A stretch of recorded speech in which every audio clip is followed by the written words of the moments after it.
the presidential candidate who promised not to raise the taxes, and then they voted for the congressman who promised not to cut the spending that they like. For instance, one of the things we can't seem to get rid of somehow is Amtrak, which benefits a very few at a very great expense.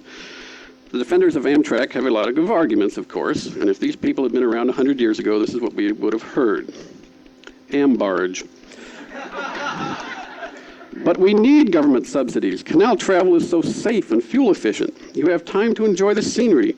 We can't just let all this new equipment go to waste. What about the people afraid to ride the railroads? Are we to be the only industrial nation without a national canal transportation system?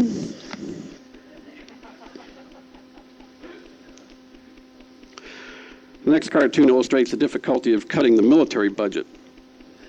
At last, a weapon system absolutely impervious to attack. It has components manufactured in all 435 congressional districts.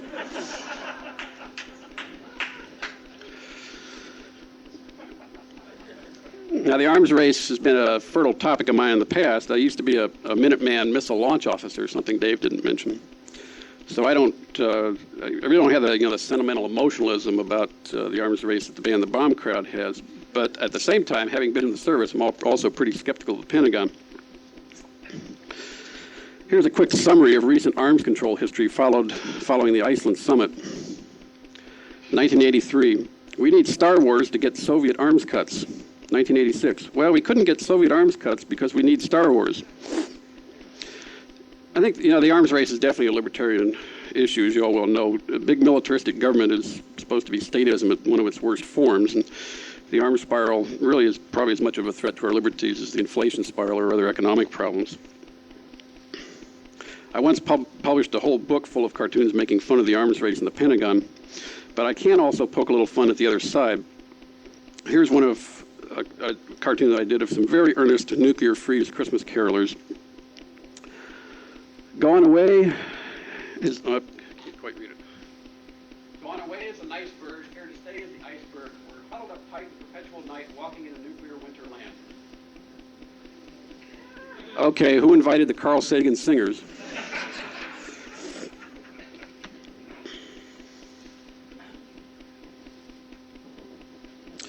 Finally, I've got a few on my favorite subject here, economics. For instance, here's a diagram of how Reaganomics works. Look at it real carefully. I did.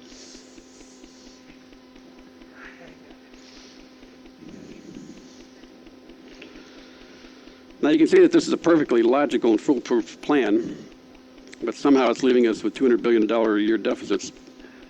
Of course, you all have heard of the Austrian School of Economics. Well, this is the Ostrich School of Economics.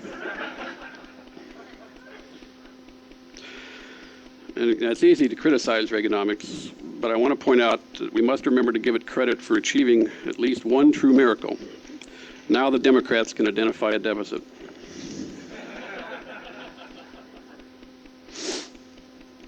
Well, the new Washington buzzword this year is competitiveness. It's hard to pronounce. It's a racehorse and a trainer, a rather overly large jockey. He's not competitive. We're going to have to change his feed, do more speed work, try some drugs, new whip. Economists tell us that the nation needs to improve its productivity. Good news, Congress is on the job. They've raised their output to 25 tariff proposals a day now.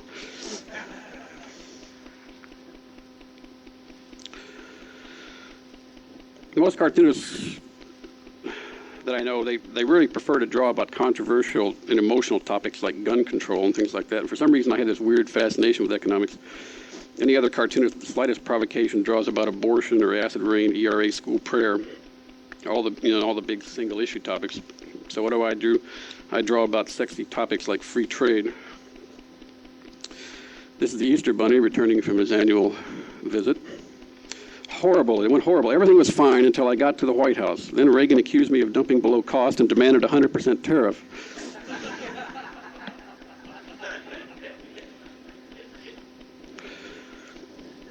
What duller subject could there be except possibly in this town than decontrolling oil prices?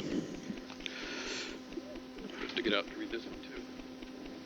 Hey, have you seen these gasoline prices? We can't decontrol now at $49.9. These gasoline prices are a ripoff. We can't decontrol now at $69.9. Look at these criminal gasoline prices. We $1.29. Decontrol now? Are they insane? Gas prices will go out of sight. $1.09, 89. Say, have you seen these natural gas prices? We can't decontrol now.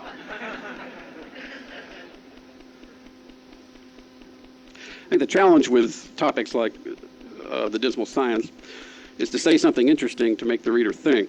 And generally, I find that humor is more useful than moral outrage. One of the current debates among cartoonists is whether we should be humorists or critics, entertainers or analysts. Some cartoonists use the headlines to make a joke. Others want to get up on a soapbox and preach. I tend to take the middle approach. I think it's important to take a position and make a point, but not just to tell jokes. I like to make the point with humor if at all possible, because humor disarms the reader.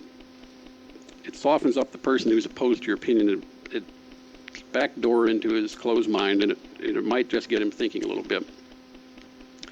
I think libertarians can find humor useful in furthering their political cause.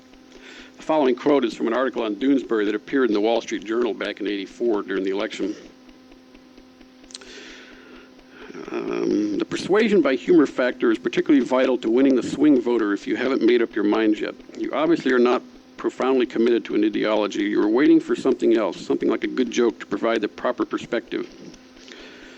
Well, this is the constitutional bicentennial year, so I'd like to close with a shot of the ringing of the Liberty Bell. Pardon me, sir, may I see your bell ringer's license? Have you registered with the Bureau of Pealing and Tolling? Are you wearing earplugs in accordance with OSHA Reg 86A-212.7? Can you certify that there are no endangered species nesting up there? May I remind you to comply with all provisions of Noise Abatement Ordinance 22-94B, subsection 331, blah, blah, blah, blah, blah.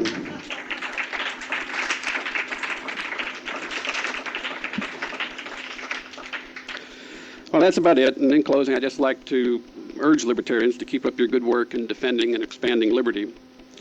And remember, if we leave the government in charge of our liberties, sooner or later there's bound to be a shortage.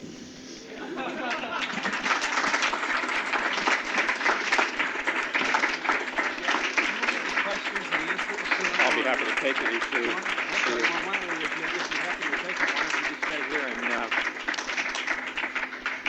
Thank you, John, for a very entertaining evening this evening. John has offered to take a few questions if anyone has those, if the subject of political cartooning raises them. I see we have Eleanor. Would you like to?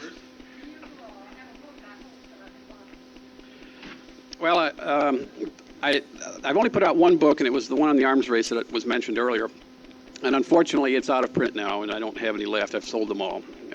Every year, I tell myself, okay, I'm going to put out a book by Christmas. I guess in the book business, you have to kind of aim for the, the holiday season, and then things get all crazy during the summer, and then it's fall, and the kids are going to school, and and I haven't put out. I will put out a book within the next few years, I promise.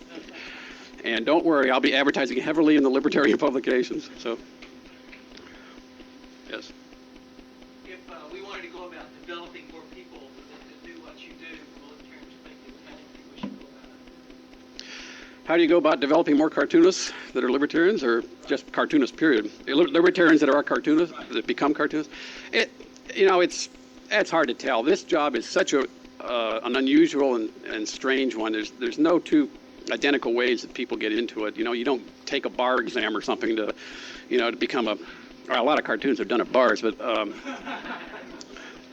there's no school of cartooning. You don't have to go to a graduate school on this, and it's not a credentialed field, in other words, and it's just a matter of interest. I mentioned that the field had become rejuvenated in the 60s and 70s, and that's true. There are a lot of more cartoonists out there now, and there's actually a few with libertarian leanings. I go to an annual convention each year, and there's about 3 or 4 of us that call ourselves libertarians. Chip Bach, he's at the Akron paper now, I believe. Scott Stantis at the Memphis paper considers himself one, I think.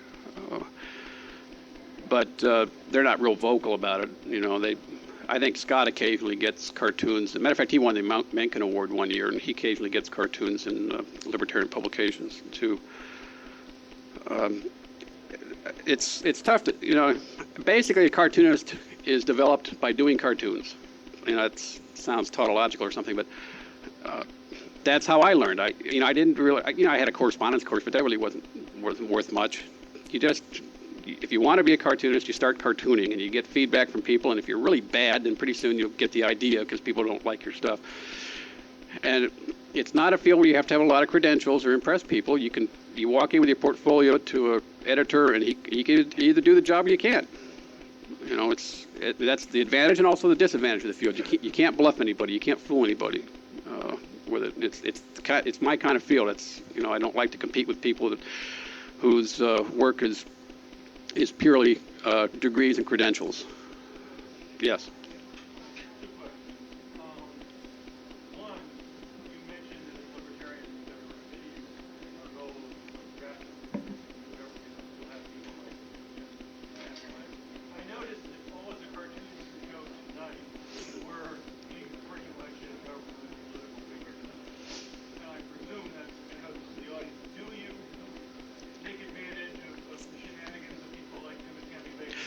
Are all your cartoons or you draw it? No, because of the constraint, actually this took less time than I thought it would, but I usually do about 30 to 35 slides, and I wanted to get in the political topics that I thought might be of particular interest to you.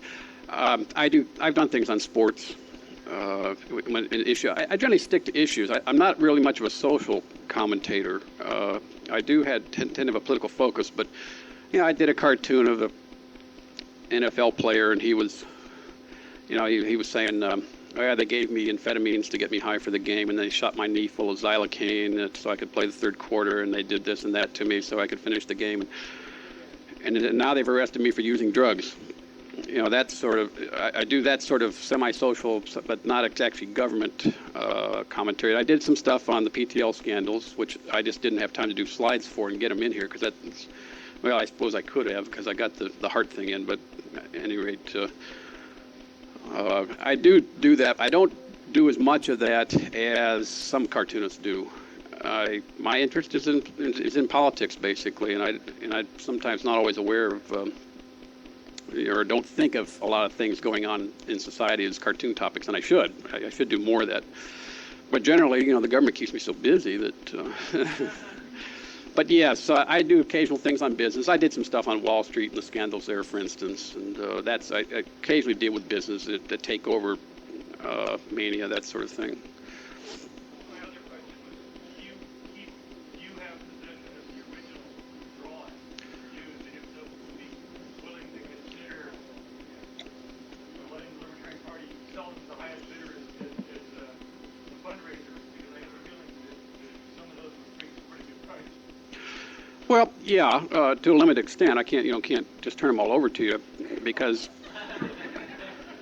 I do sell them to to people who collect them and so forth. But yeah, as a matter of fact, the New Mexico party just had their convention a month ago, and I wasn't able to attend. They wanted me to speak, but I couldn't. So instead, I sent them a cartoon to auction off. I think it was the one with the drug, the scrap drive with the Statue of Liberty. I think that was the one that they auctioned off.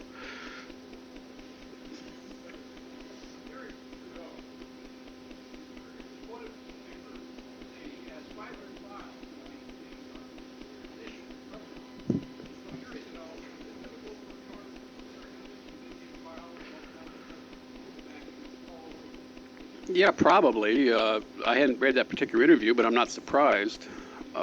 Yeah, I have about 3 file cabinets full of stuff, 3 4-drawer file cabinets full of stuff in my office. Now, some of that is, just old cartoon prints and things like that. But I do try to keep files on the major issues that I'm interested in. I have both a drawer, or several drawers full of current issues, current national topics. I divide them into national, international, and state and local, because I do a lot of state and local cartoons in New Mexico. And then I have academic type files, and that's where my libertarian stuff is generally put. Libertarian. I have a file on libertarian philosophy and libertarian politics, and I have crime and prisons and death penalty arguments and abortion and ERA and all that, the more academic type of arguments that occur in the policy arena versus the political issues. But yes, I keep extensive files. Probably not. I don't have 500 files, I don't think. But he has more money to buy file folders with. So.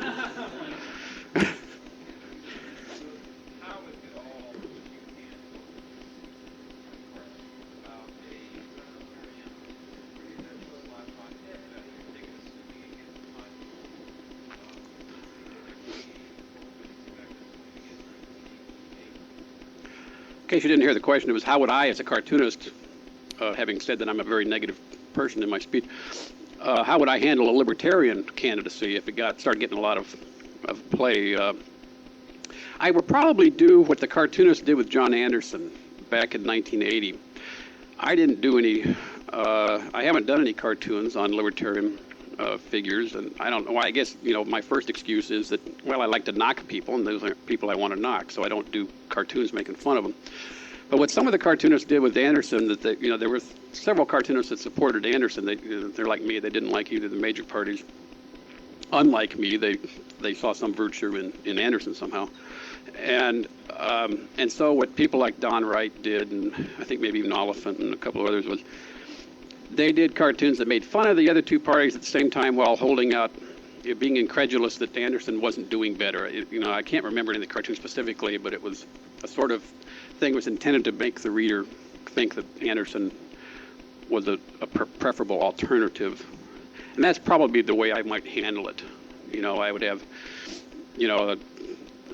the Democrats and Republicans as real bozos, and then the Libertarian Party candidates standing over here, and the other voters saying, God, there's just nobody to vote for. And the pictures intended to point out the obvious alternative that they have. But as a cartoonist, I'm somewhat constrained in that I can't draw about things that aren't really in the headlines and in the mass public consciousness. I work for a mass circulation paper. I mean, obviously, yes, I could do cartoons about libertarian candidates in the party organs and things like that, but I work for a publication that's supposed to appeal to a wide group of people. So basically, cartoon being a form of shorthand is you can't set up with a news story ahead of time what you're commenting on, and so the reader has to be familiar already with what you're drawing about, so that he doesn't have to wade through a lot of labels and verbiage in the cartoon. And since, unfortunately, particularly in New Mexico, that's not necessarily true in other parts of the country, but in New Mexico, libertarians are not very visible, and so therefore most of my readers would probably find it odd if I did a cartoon about all of a sudden promoting a libertarian candidate. That maybe is unfair. It's just maybe that I just haven't given enough thought about how to do it effectively. Follow up on that just real quickly. Do you expect that either Ron Paul or if they have to be candidates draw enough attention, your own personal opinion, where you would be justified by your personal? Well, yeah, that's possible because they are, Means is a national name from back in the 70s, and Ron Paul had some visibility as a congressman, although I get a blank look from some people when I mention his name, outside Texas.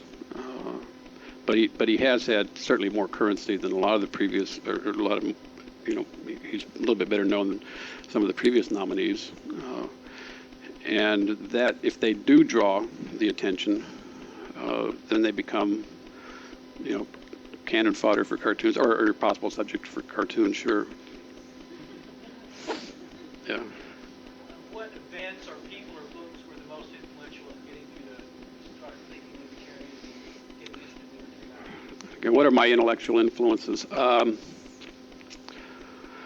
Capitalism and Freedom by Milton Friedman back in the 60s. I read it soon after I left graduate. He happened to be teaching at the University of Chicago when I was there, but I wasn't in the business school or economics school, so I think I heard maybe some talks by him, but I didn't get to take any of his classes. Some of Harry Brown's stuff in the early 70s, I got interested in the stock market when I was in the service, and I was a young officer with money to burn, living in Cheyenne, Wyoming, and no place to spend it.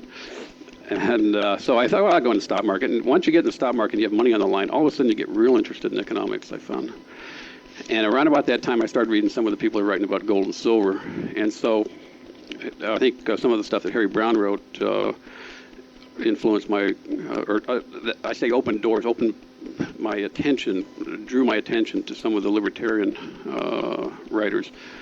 In subsequent years, I read Albert J. Nock, and I found his memoirs of a superfluous man to be very interesting.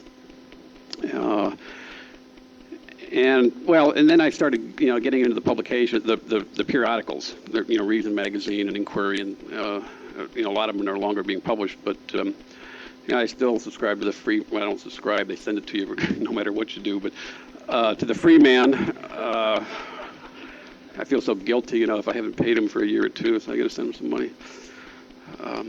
And basically, those are the influences. I think that's how I sort of got started out. Along these lines. I've read some Rothbard. I've read some. I Road to Serfdom. That was influential. And there's lots of others, and I'm just leaving them out. But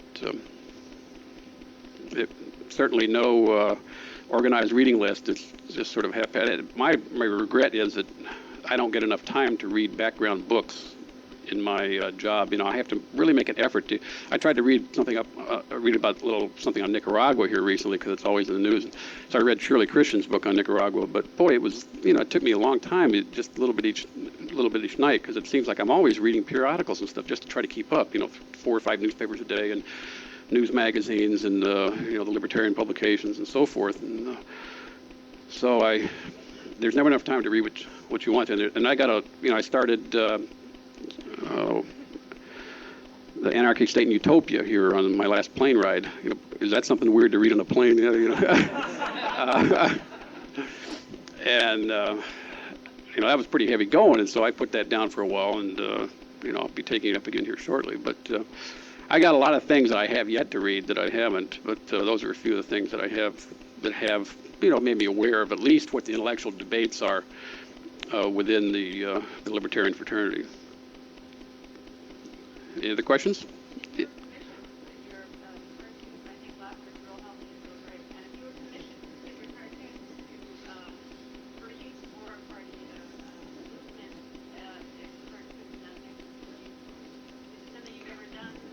Well, I really can't do that because it would present a conflict in my own mind, if not in the minds of my editors, for me to be working. We're not allowed to work actively for any particular political cause. No, that's...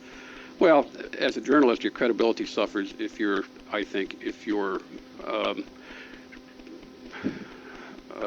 attached to any particular movement, or in other words, the people who don't disagree with you are thereby able to discount you. Well, he's just a libertarian. He's the. That's the way I look at it. Maybe I'm wrong. In order to maintain my independence, I don't get a feel. I don't register with any of the parties, and I don't. I can't accept monetary gain from any particular groups that I deal with or cover, as far as doing work for hire for political groups. Now, I do charitable work occasionally and things like that, but I don't.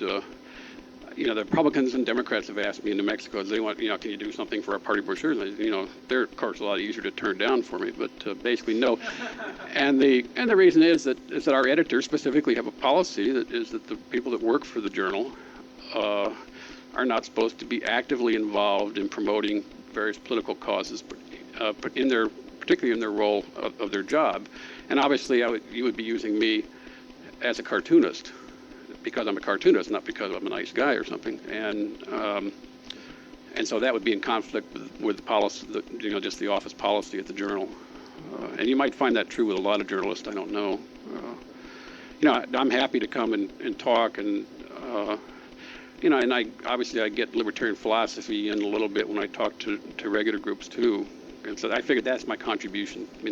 I can't be down in the trenches with everybody else, because it just the nature of my job, in order to protect my credibility and independent-mindedness, I don't want to be associated in the public mind with any particular faction in the political spectrum. Well, thank you very much. Thank you.